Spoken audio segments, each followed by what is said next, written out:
بسم اللہ الرحمن الرحیم الحمدللہ والصلاۃ علی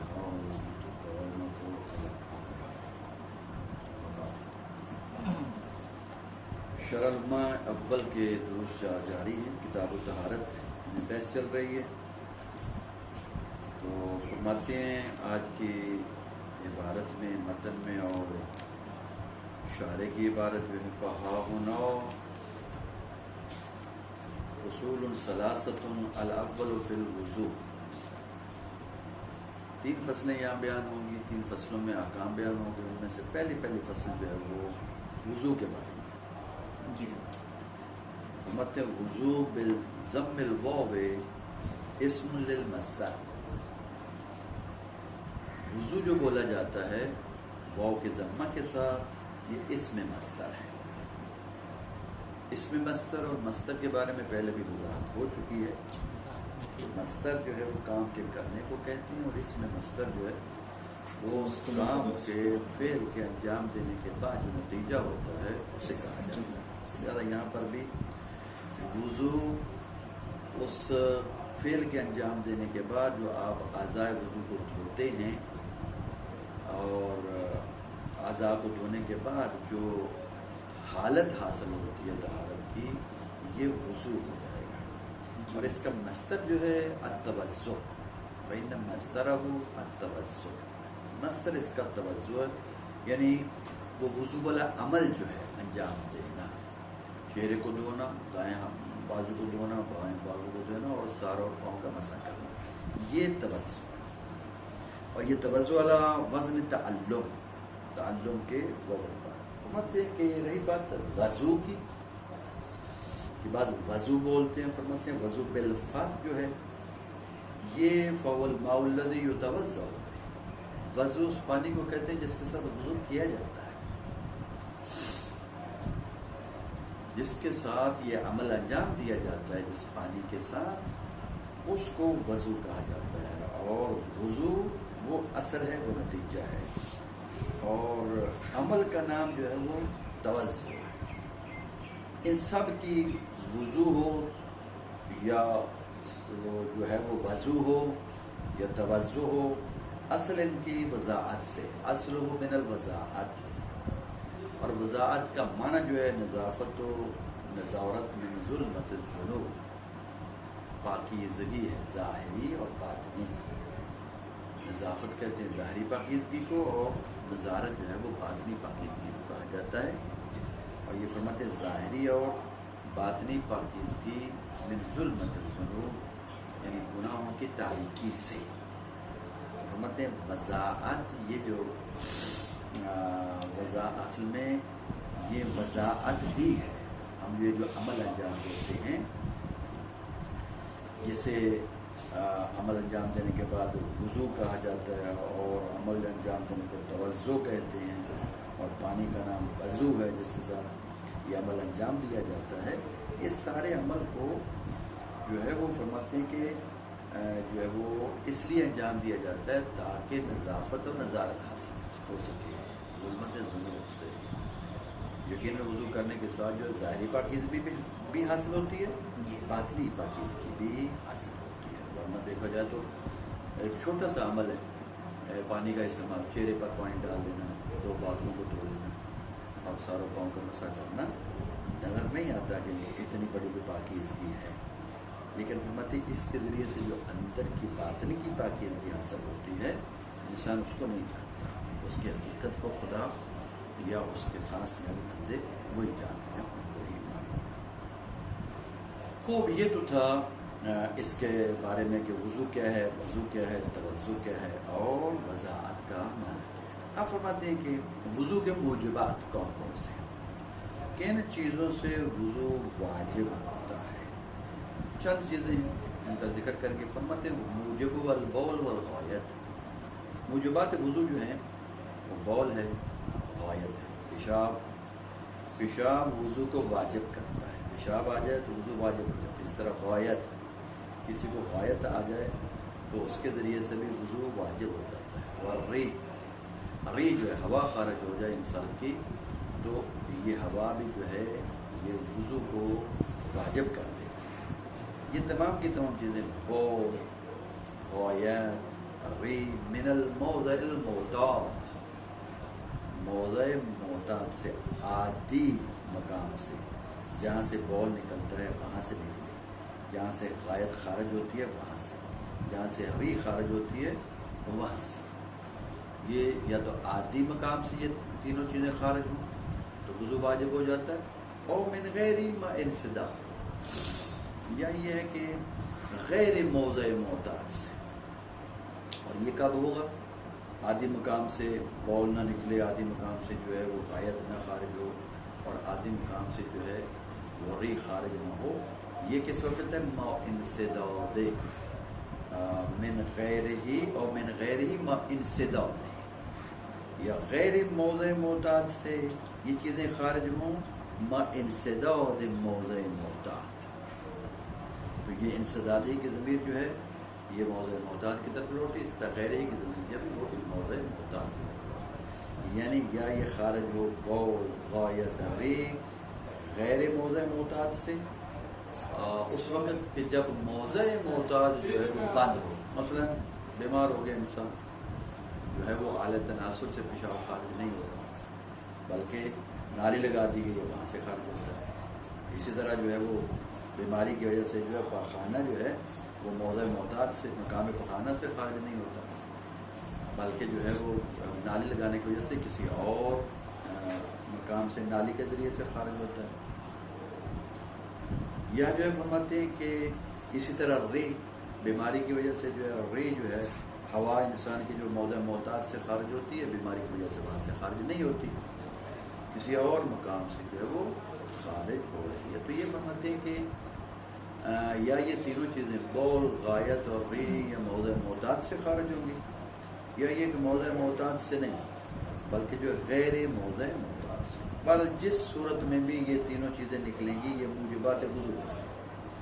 بول بھی وضو کو واجب کرتا ہے، غایت بھی وضو کو واجب کرتی ہے، اور اسی طرح ری جو ہے وہ بھی وضو کو واجب کر دیتی ہے، چاہے موضع معتاد سے خارج ہو یا غیر موضع معتاد سے خارج ہو. پھر فرماتے ہیں وہ اطلاق الموجب، شارح علیہ الرحمہ آگے وضاحت کرتے ہوئے فرماتے ہیں وہ اطلاق الموجب علی هذه الاسباب باعتبار ایجاب الوضوء عند التکلیف بما هو شرط فیہ کما یطلق علیہ الناقض باعتبار بروزها للمتطہر. فرماتے ہیں یہ اصل میں یہ جو تین چیزیں ذکر ہوئی ہیں، بول ہے، غائط ہے، ری ہے، یہ اسباب وضو میں سے ہے، وضو کا سبب ہے، سبب بنتا ہے بول کا خارج ہونا کہ وضو جو ہے وہ کرنا پڑ جاتا ہے. اسی طرح غائط بھی سبب ہے وضو کے لیے، ری بھی سبب ہے وضو کے لیے. فرماتے ہیں کہ یہ جو اسباب وضو ہیں تین ابھی جو بیان ہوئے ہیں جن کو موجبات وضو کہا گیا ہے، ان کو موجبات کیوں کہتے ہیں؟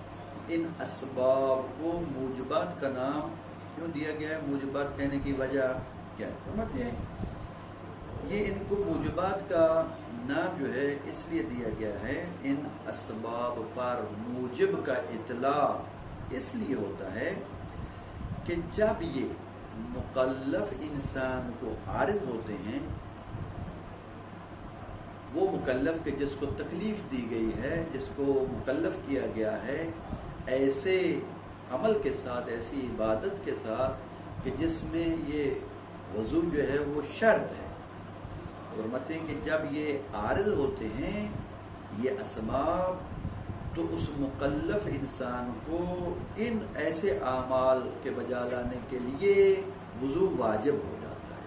یہ اسباب وضو کو واجب کر دیتے ہیں کہ جب مکلف انسان کو تکلیف دی جاتی ہے، اس کو مکلف کیا جاتا ہے ان اعمال کے لیے جن اعمال میں وضو شرط ہے، وہاں کیونکہ یہ واجب کر دیتی ہیں یہ اسباب وضو کو، اس لیے ان اسباب پر اطلاع کے موجب کیا جاتا ہے. ان کو کہا جاتا ہے یہ موجب ہیں، یعنی وضو کو واجب کرنے والے.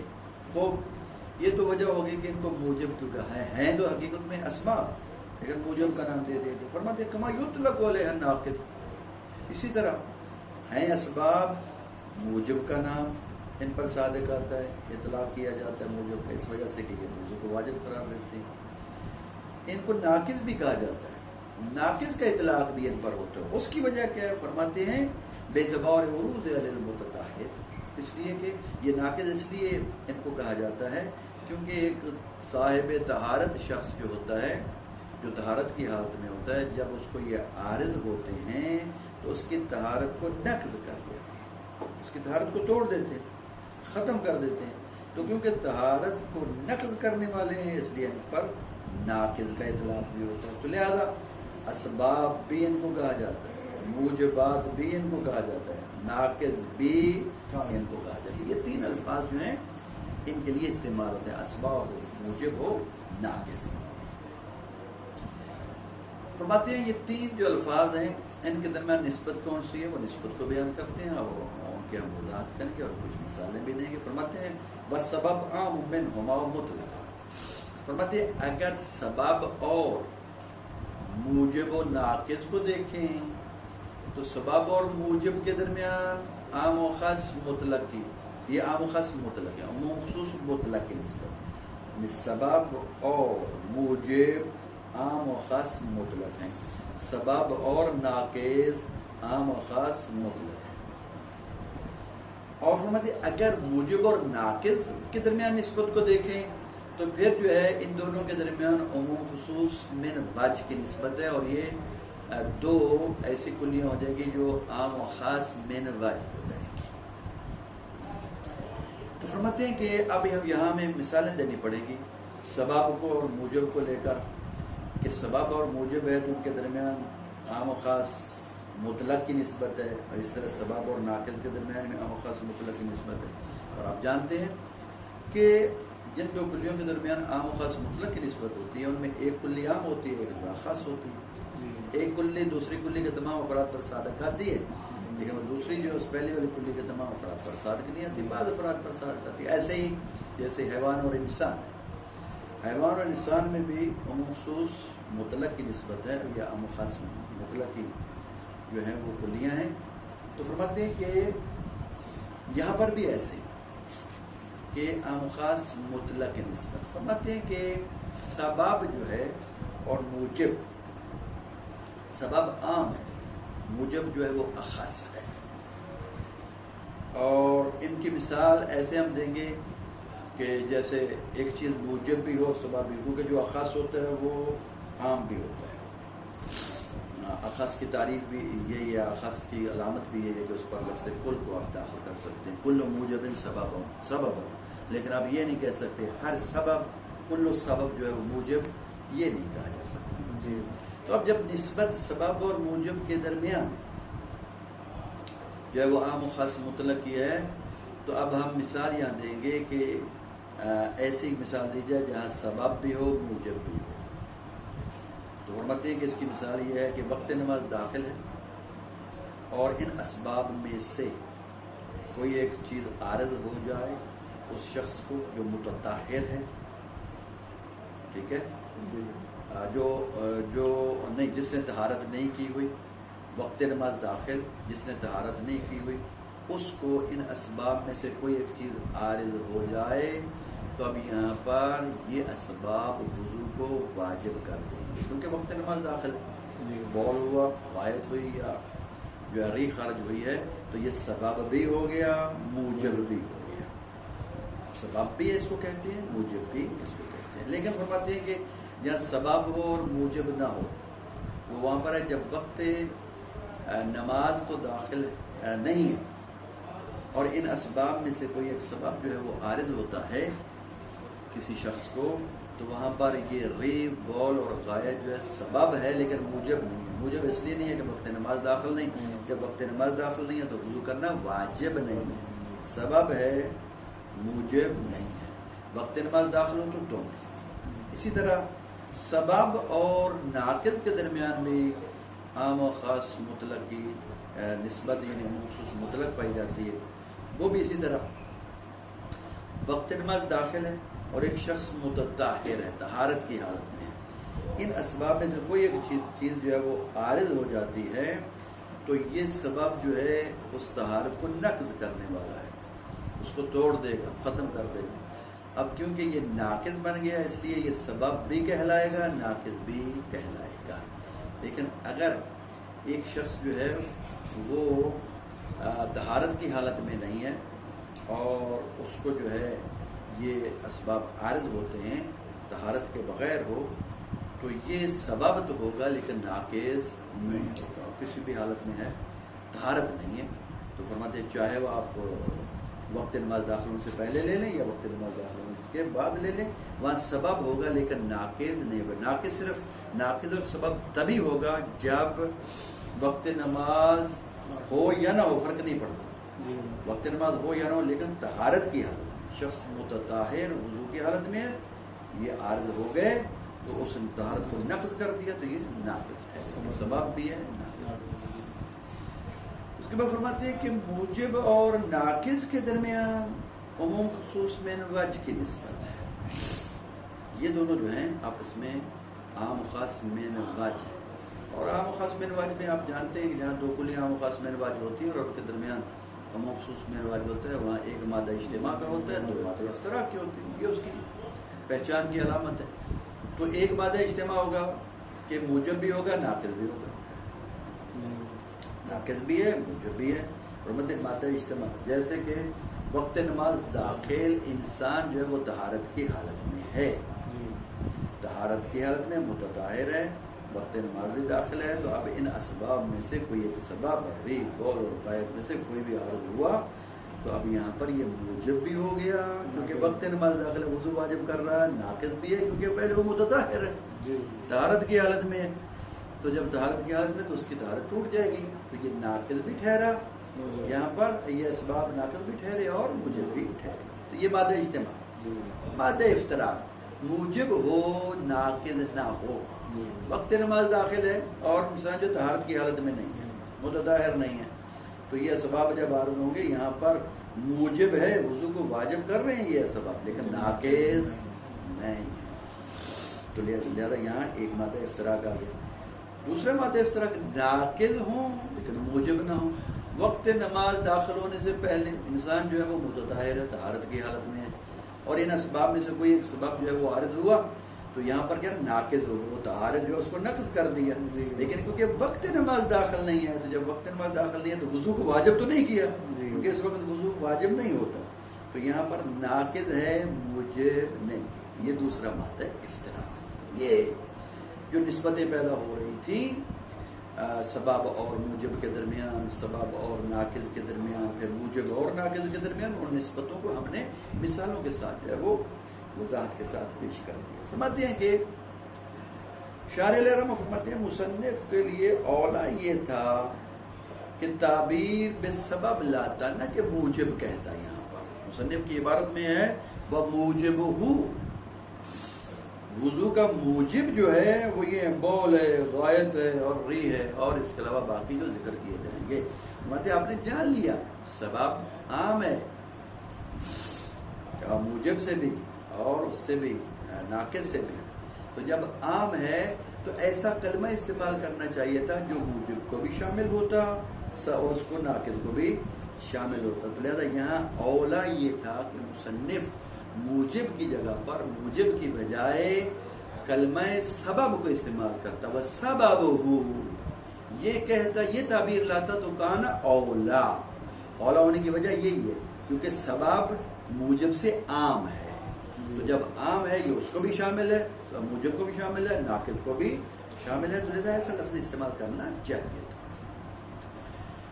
اس کے بعد فرماتے ہیں کہ وضو کے اسباب میں سے یا وضو کے موجبات میں سے، جیسے کہ مصنف نے کہا اور جیسے شارح کہتے ہیں اولا یہ ہے کہ سبب کہا جاتا، ان میں سے ایک نوم غالب ہے، یہ چوتھا سبب ہے یا موجب ہے وضو کا، ایک ری بول ہو گیا، غائط ہو گیا، ری ہو گیا، تین یہ، اور اب جو ہے وہ نوم غالب، نیند کا آ جانا جو ہے یہ بھی وضو کو واجب کرتا ہے اور وضو کے لیے موجب ہے، لیکن ہر نیند نہیں بلکہ نیند غالب، ایسی نیند جو انسان کے اعضاء پر غالب آ جائے، کیسی غالب ہو، غلبتاً مستحلقتاً، غلبہ مستحلق کنندہ غلبہ، ایسی نیند آ جائے بندہ جیسے مردہ پڑا ہے، مر گیا ہے، اور یہ غالب کس پر آئے؟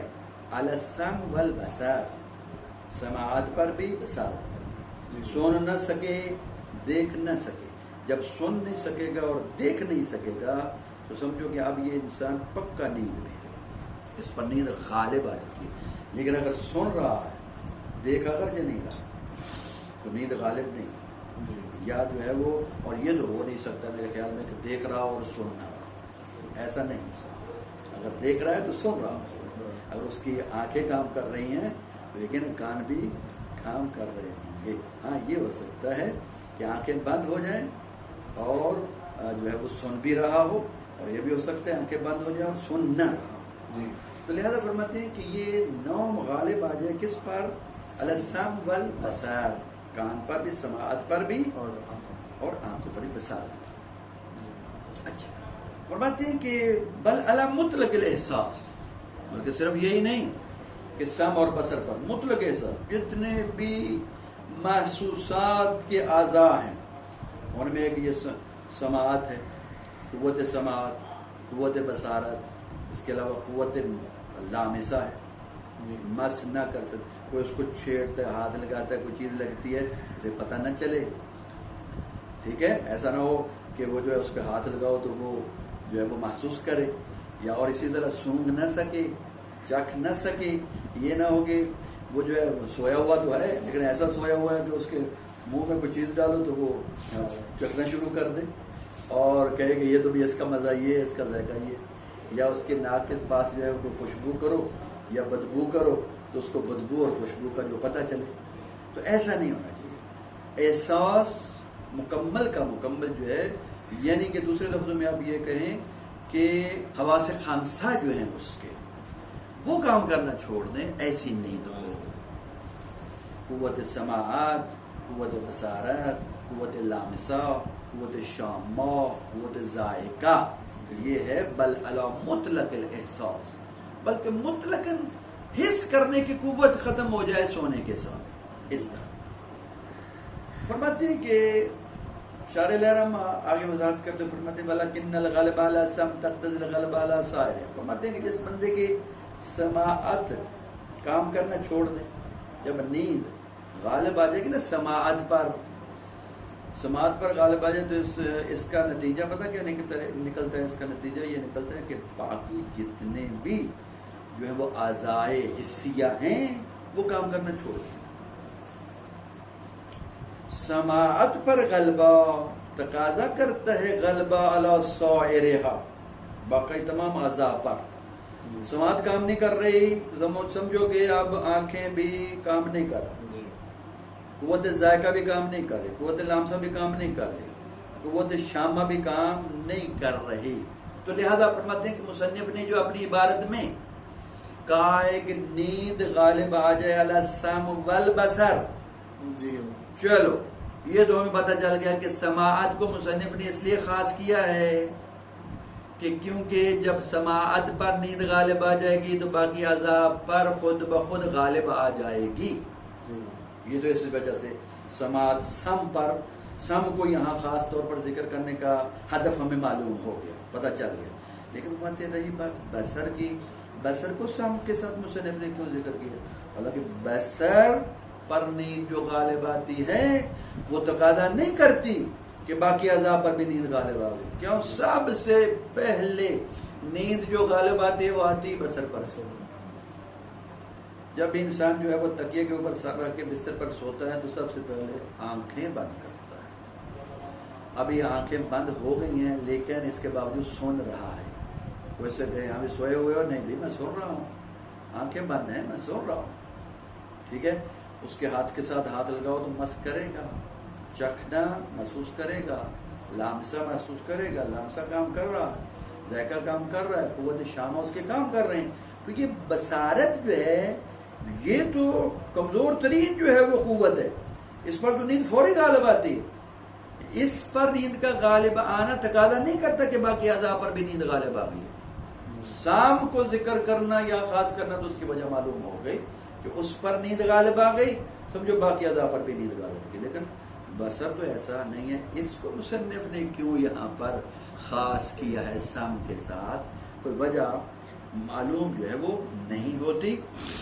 جو ہے وہ ظاہراً یہی نظر آتا ہے کہ مصنف یہی شاید دیکھتے ہوئے کہ سم اور بصارت آپس میں عام طور پر اکٹھے استعمال ہوتے ہیں، اس لیے مصنف نے جو ہے اس کو ذکر کر دیا، ورنہ کوئی اور دلیل ان کے پاس نہیں ہے. اسباب وضو میں سے 4 ہو گئے: بول، غائط، ریح اور نوم غالب. 5ویں چیز جو وضو کو واجب کرتی ہے مزیل العقل، عقل کا زیل کرنے والی چیز. ہر وہ چیز جو عقل کو زیل کر دے وہ بھی موجب وضو ہے. وہ کیا ہے؟ میں نے بیانیہ کے ساتھ مزیل العقل کے بیان کریں. مزیل یعنی زائل کرنے والی چیزیں عقل کو زائل جو کر دیتی ہیں. ان میں سے جنون ہے، دیوانگی، سوکر، نشہ آ جانا، نشے کی حالت پیدا ہو جانا، اغماء، بے ہوشی. یہ تینوں جدا جدا ہے. دیوانہ شخص جو ہے دیوانگی ہے تو فرماتے ہیں پاگلوں کی طرف پھر رہا ہے، دیوانوں کی طرف پھر رہا ہے. تو فرماتے ہیں کہ یہ عقل کو زائل کرنے والی چیز ہے. تو یہ بھی جیسے دیوانگی آ جائے گی. اب یہاں پر وضو تھا باطل ہو گیا. سمجھا کہ بعض ایسے ہوتے ہیں دیوانے ہوتے ہیں تھوڑی دیر کے لیے دیوانے ہوئے تو دیوانگی کا دورہ پڑا اور پھر ختم ہو گیا. جیسے ہی دیوانگی کا دورہ پڑے گا وضو اس پر واجب ہو جائے گا. اس طرح سو کر جیسے طہارت ہی نشہ کیا وضو باطل ہو گیا، اب وضو واجب ہو جائے گا دوبارہ. اس طرح اغما، بے ہوشی ہوئی، ٹھیک ہے، وہ غش کھا کے گر گیا، بے ہوشی ہوئی تو طہارت کی حالت میں تھا، وہ پہلا ٹوٹ گیا وضو جو ہے، اب دوبارہ وضو اس پر واجب ہو گیا. یہ فرماتے ہیں کہ 6 چیزیں ہو گئی موجبات وضو میں سے. 7ویں چیز بل استحاضہ. استحاضہ بھی موجبات وضو میں سے ہے. فرماتے ہیں کہ علاوہ ذہن یا آتی تفسیر ہو. استحاضہ کے بارے میں تو مکمل ایک تفصیل ہم بیان کریں گے. یہ وضو کی بحث ہو رہی ہے، اس کے بعد جب غسل کی بحث آئے گی تو غسل میں ہم تمام اغسال کو ذکر کریں گے. ٹھیک ہے، اس میں حیض کا غسل بھی ہے، نفاس کا غسل ہے، استحاضہ کا غسل ہے. تو استحاضہ کے غسل کے ساتھ جو ہے وضو بھی کیا جاتا ہے. وضو جو ہے یہ استحاضہ بھی وضو کے موجبات میں سے. جیسے استحاضہ جو کسی عورت کو خون آ جاتا ہے تو وضو واجب ہو جاتا ہے. خاص طور پر کب؟ ایک تو استحاضہ جو ہے نا وہ غسل واجب کرتا ہے، ایک استحاضہ کلیلہ ہے. استحاضہ کلیلہ میں غسل واجب نہیں ہوتا. استحاضہ کلیلہ میں صرف وضو ہر نماز کے لیے واجب ہوتا ہے. اس کے بعد جب استحاضہ کثیرہ آتا ہے یا متوسطہ آتا ہے، متوسطہ میں ظہر اور عصر کے لیے یعنی ہر نماز کے لیے وضو بھی اور ظہر اور عصر کے لیے ایک غسل. پھر اگر کثیرہ ہو جائے پھر فرماتے ہیں کہ ہر نماز کے لیے وضو بھی اور ظہر اور عصر کے لیے ایک غسل، مغرب اور عشاء کے لیے ایک غسل. تو یہ علاوہ ذہن یا آتی تفصیل ہو، یہ اس بات کی طرف اشارہ ہے کہ استحاضہ وضو کو واجب کرتا ہے وضو کے موجبات میں سے کب؟ جب استحاضہ کلیلہ ہو، اس وقت تنہا جو ہے یہ وضو کو واجب کر دیتا ہے وضو کے موجبات میں سے. واجب تقریباً آج کے درس میں کافی ہے، باقی انشاءاللہ بعد میں پڑھیں گے. اس کے بعد کو ترجمے کے ساتھ بیان. الاول فی الوضو. 3 فصلیں ہیں یہاں پر. ان فصلوں میں سے پہلی فصل جو ہے وہ وضو ہے. بضم الواو، واو کے ضمہ کے ساتھ اسم للمصدر. یہ اسم مصدر ہے، مصدر نہیں ہے. فإن مصدرہ التوضؤ. وضو کا مصدر جو ہے وہ توضؤ ہے. اور مصدر اور اسم مصدر میں ہم فرق بیان کر چکے. التوضؤ علی وزن التعلم، یہ تعلم کے وزن پر ہے. واما الوضو بالفتح، رہی بات وضو کی جو بالفتح ہوتا ہے، فرماتے ہیں کہ عام طور پر جو ہے اس چیز کو جو انجام دی گئی ہو یہ عمل، اس کو وضو کہہ دیا جاتا ہے. فرماتے ہیں نا یہ وضو نہیں ہے. وضو کیا ہے؟ فهو الماء الذي يتوضأ به، یہ وہ پانی ہوتا ہے جس کے ساتھ جو ہے وہ وضو ہوتا ہے جی، اس پانی کو کہتے ہیں وضو. واصلہ، اور فرماتے ہیں کہ اصل ان کی یہ جو وضو ہے، وضو ہے، توضؤ ہے، یہ اصلوں کی ضمیر ان کی طرف لوٹ رہی ہے. اور یتوضأ بہی کی ضمیر جو ہے وہ ماں کی طرف لوٹ رہی ہے. مت ان کی اصل کیا ہے؟ من الوضاعات، یہ سب وضاعت سے نکلے ہیں. وضاحت اصل ہے، مادہ ہے، اور اس سے جو ہے یہ خارج ہو گئی. وہی نظافت وضاحت کے وہی نظافت و نظارت، یہ پاکیزگی ظاہری پاکیزگی و نظارت باطنی پاکیزگی من ظلمت الذنوب، ظلمت ذنوب یعنی کہ گناہوں کی تاریکی سے. وموجب البول والغایت، اور فرماتے ہیں کہ جو ہے وہ وضو کے موجبات جو وضو کو واجب کرتے ہیں وہ یہ البول پیشاب ہے، والغایت پاخانہ ہے، والریح ہوا کا خارج ہونا ہے، من الموضع المعتاد مقام عادی سے، او من غیرہ ہی یا غیر موضع معتاد سے، ہی کی ضمیر جو ہے وہ موضع معتاد کی طرف لوٹ رہی ہے، انسداد ہی ساتھ یہ کہ وہ موضع معتاد منسد ہو، بند ہو گیا ہو، انسداد یعنی بند ہونا، موضع معتاد جو بند ہے، نالی لگی ہوئی ہے اس سے ہوا نکل رہی ہے اور اس سے یہ چیزیں خارج ہو رہی ہیں. وَإِطْلَاقُ الْمُوجِبِ عَلَى هَذِهِ الْأَسْبَابِ بِاعْتِبَارِ إِيجَابِ الْوُضُوءِ عِنْدَ التَّكْلِيفِ، فرماتے ہیں موجب کا اطلاق علی هذه الاسباب ان اسباب پر بے اعتبار ایجابها، اس اعتبار سے ہے، اس اعتبار سے کہ ایجابها الوضوء کہ یہ اسباب ہا کی ضمیر جو ہے مؤنث کی ان اسباب کی طرف لوٹ رہی. اسباب یعنی یہ اسباب واجب کرتے ہیں وضو کو کب؟ عند التکلیف، جب کسی عبادت کو واجب کیا جائے، تکلیف دی جائے. ٹھیک ہے، تکلیف کہتے ہیں یعنی کسی کو مکلف قرار دینا. انسان کو جب کسی شخص کو مکلف کیا جائے بے ما، ایسی عبادت کے ساتھ، ما سے مراد یہاں عبادت ہے، ایسے عمل کے ساتھ کہ ہوا کہ وہ وضو شرط فی ہے، کہ وضو اس عمل میں شرط ہے. کما یطلق علیہ ناقص، فرماتے جیسے کہ اطلاق کیا جاتا ہے ان اسباب پر ناقص کا بے اعتبار عروضها للمتطہر، اس اعتبار سے کہ یہ اسباب عارض ہوتے ہیں متطہر شخص کو، وہ جو طہارت کے ساتھ ہے. بس سبب اعم منہما، اور سبب جو ہے یہ کلمہ سبب عام ہے ان دونوں سے، منہما کی ضمیر جو ہے وہ موجب اور ناقص کی طرف لوٹ رہی، اور یہ عام ہے، عام مطلقاً، نہ کہ عام من وجہ، عام مطلقاً سبب اور موجب اور سبب اور ناقص کے درمیان عموم خصوص مطلق کی نسبت ہے، اور یہ دو کلیاں عام و خاص مطلق ہیں. کما جیسے کہ ان بینہما عموما من وجہ، اور جیسے کہ خود ان کے درمیان یعنی موجب اور ناقص کے درمیان عموم من وجہ کی نسبت پائی جاتی ہے، جیسے کہ ہم نے مثالوں کے ساتھ اچھی طرح سے وضاحت کر دی ہے. فکان تعبیر بالسبب اولا، متے پس تعبیر سبب کے ساتھ اگر مصنف کرتا تو یہ اولا تھا، موجب کی جگہ پر سبب کو ذکر کرنا اولویت رکھتا ہے. والنوم الغالب، اور فرماتے ہیں کہ اسباب وضو میں سے کہ نوم غالب ہے، یا موجبات وضو میں سے نوم غالب آنے والی نیند. کیسا غالب آنا؟ غلبتاً مستحلکتاً، ایسا غلبہ جو ہلاک کنندہ ہو، یعنی ایسے ہو جائے کہ بندہ مر گیا، کہتے ہیں نا سویا ہوا بندہ جو ہے ایسے جیسے مردے کی مانند ہے، مرا ہوا. غالب والا سام والبصر، سماعت پر، بصارت پر، بل علی مطلق الاحساس، بلکہ مطلق تمام کے تمام جو ہے وہ حواس خمسہ پر، تمام کے تمام حواس پر.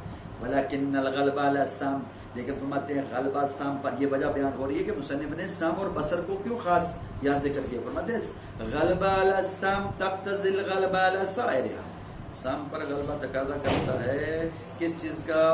اس غلبہ علی سائرها کی یہ باقی جو حواس ہیں ان پر بھی غلبہ ہو جائے گا نیند کا. فلذا خصہ، اس لیے سام کو تو مصنف نے اس لیے خاص کیا ہے. اما البصر، رہی بات بصر کی، بصر کو کیوں یہاں خاص کیا؟ فرماتے ہیں وہ اضعاف، بس وہ تو اضعف ترین ہے من کثیر منہا، ان حواس میں سے، حواس خمسہ میں سے اکثر میں سے جو ہے وہ ضعیف ترین ہے، بلکہ سب سے ضعیف ترین، نہ کہ کثیر میں سے. سب سے پہلے انسان جو لیٹتا ہے تو جو نیند غالب آتی ہے وہ آنکھوں پر ہی غالب آتی ہے، آنکھیں اس کی بند ہو جاتی ہیں.